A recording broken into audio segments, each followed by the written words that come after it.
బాహుబలి తర్వాత ప్రభాస్ ఫ్యాన్స్కి దాహం తీర్చిన సినిమా ఏదైనా ఉందంటే అది సలార్ మాత్రమే. ప్రశాంత్ నీల్ నుంచి ఏదైతే ఆశించారో అంతకు మించి అనేలా ఎలివేషన్ దొరికింది.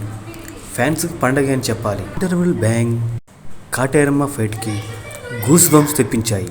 సలార్ పార్ట్ 1 1000 కోట్లు రాబట్టలేకపోయినా కానీ ఫ్యాన్స్ గుండెల్లో మంచి సినిమా చూసామనే సంతృప్తి దొరికింది ఫ్యాన్స్కి. ఇప్పటికే కాటేరమ్మ ఫైటు రిపీట్ మోడ్లో చూస్తామని ఇన్స్టాలో ఫ్యాన్స్, మూవీ లవర్స్ పోస్టులు పెడుతుంటూ ఉంటారు. అయితే ఈ సినిమా రిలీజ్ అయి ఏడాది కాకముందే రిలీజ్ అవుతుంది. బుక్ మై షోలో టికెట్లు ఓపెన్ చేయగా టికెట్లు హాట్ కేకులా అమ్ముడుపోయాయి. మార్చి 21వ తారీఖున రిలీజ్ అవుతుండగా బుక్ మై షోలో టికెట్లు ఓపెన్ అయ్యాయి.